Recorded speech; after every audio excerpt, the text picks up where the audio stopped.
Well, when you get an assignment, this sounds cliche, but the first thing you really need to do is make sure you actually understand what you're being asked to do.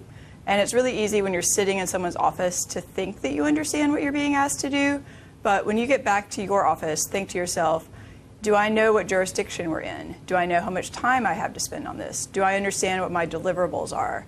Do I know what my deadlines are? And if you can answer those questions, you're going to be well on your way to doing a great job. The first thing you want to do is take a deep breath. Second thing you really want to do is put the assignment into perspective. Figure out what the individual giving it to you is trying to learn. The first thing you should do when you get an assignment is to find out the deadline. Find out what the assignment involves, what resources you might use, what the deadline is, and find out the attorney's assumption of how long this might take so that you have a sense of where you should be in the project.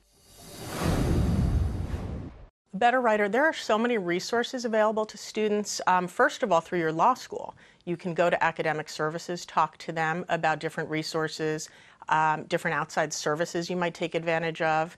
You might want to think about becoming a research assistant at law school. So these are things you can do throughout the year. Throughout the summer, you want to make sure that you ask questions, that you really internalize all the feedback that you get, that you listen carefully to the partner's comments when they are giving you an assignment, and that you pay attention during the orientation, most of all, to find out what is expected and how it should be delivered. Writing takes a lot of practice, and legal writing in particular is so nuanced and so technical that your best bet is to practice again and again. The other thing that really helps with writing is to take in any constructive criticism that you receive. So oftentimes when you create a piece of work product in a law firm environment, you'll get it back to you with some red lines, with some comments indicating where you can improve. Instead of just making those changes mindlessly, really think about what those changes are telling you about your writing and implement those changes in a meaningful way. Learn from those changes, learn and improve based on the constructive criticism that you receive. The essence of this experience this summer will be about how you characterize what's happening in terms of your work, in terms of the social activities. So instead of asking someone, well, I have too much work, what should I do?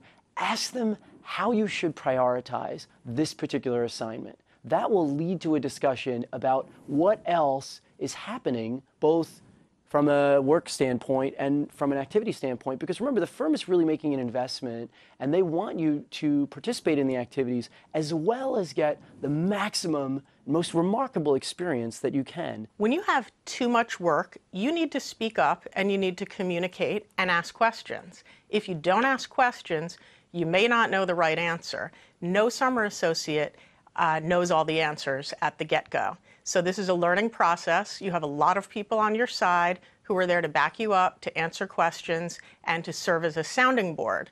So you want to go to those people, your mentors, your assignment coordinator, the recruiters that you've been in touch with throughout the year who brought you into the firm. You have a lot of people to talk to about this process, and you want to make sure that you don't take on more than you can chew. People love summer associates who are engaged in their department. So ask a lot of questions of people in that practice.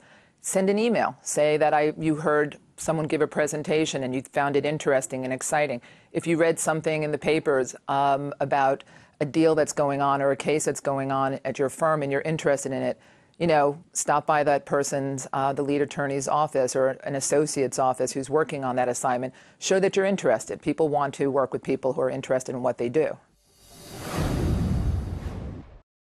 Generally, no. If you submit something for review, it should be the best work that you can do.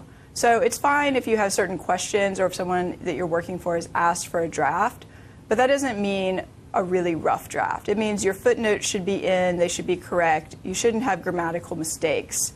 If it's a rough draft, it should really just be a few questions that still need to be addressed. It shouldn't be something that you might turn in school as a rough draft. Like, make your work your best work. Absolutely never. You have to treat everyone you work with as a client. Okay, so do not send a rough, sloppy draft to your supervisor. You should be sending work product to him or her as if it's the final product. Now, you can certainly run ideas and concepts by maybe your mentors or associates on the summer committee, but your work product should be final before you send it in. Don't send anything sloppy into your supervisor.